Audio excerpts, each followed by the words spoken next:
let's walk through how to create floor openings and railings for your Keystone building design. I'm gonna go ahead and move to the level 2 floor plan.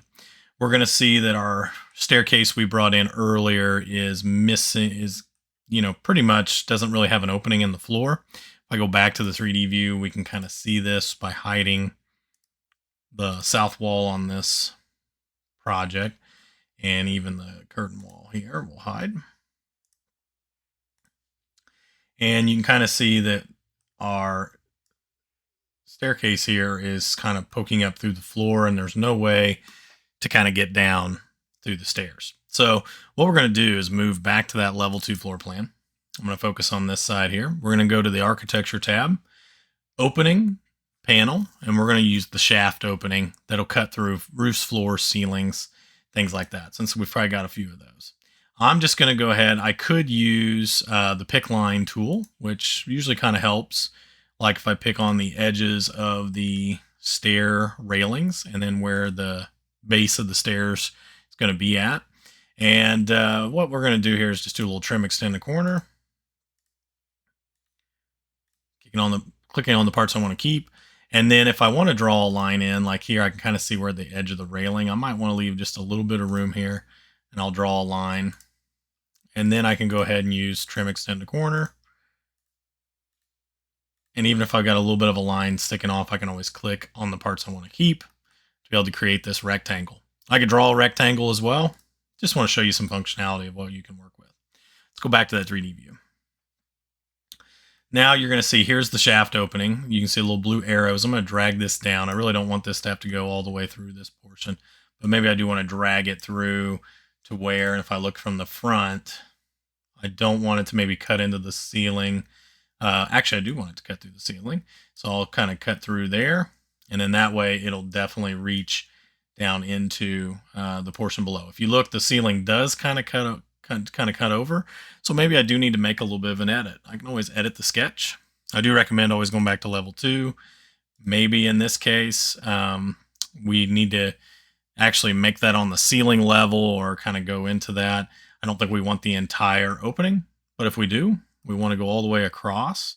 We could just drag this line all the way across if we wanted to, and then have that be the opening for the stairwell. So now you have this great big opening.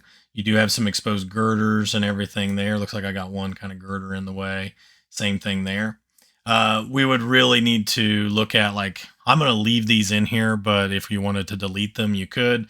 Usually your structural person would be the one that would come in and kind of, we would have to reinforce around the stairs. And so we're not going to be really worried about that so much, as what we're just kind of focusing on getting the architectural elements put in there. So that would help us create kind of an opening for our stairwell there.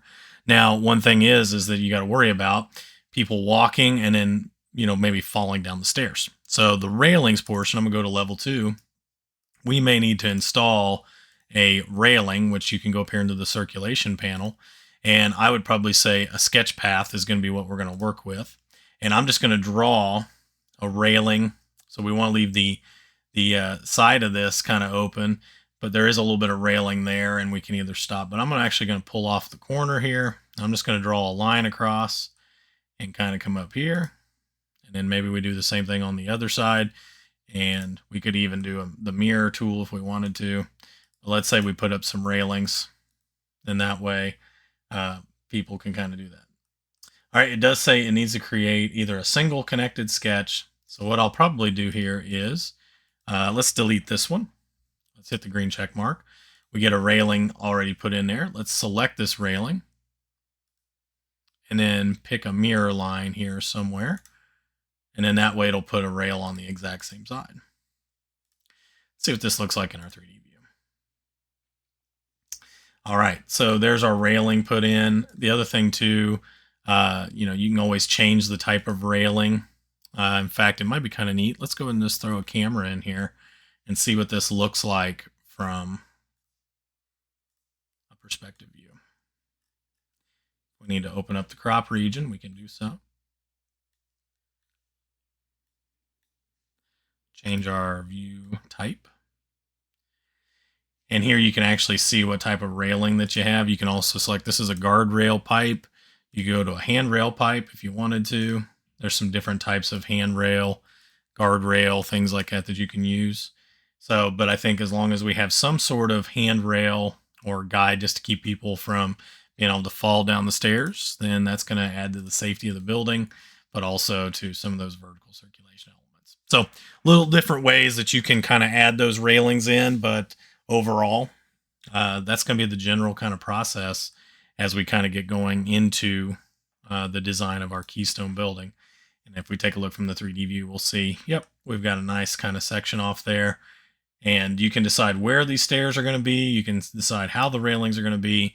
And especially, you know, the design that we have kind of going on there can also impact that. So, all right, this is going to complete our video on just, you know, how to set up the openings and railings.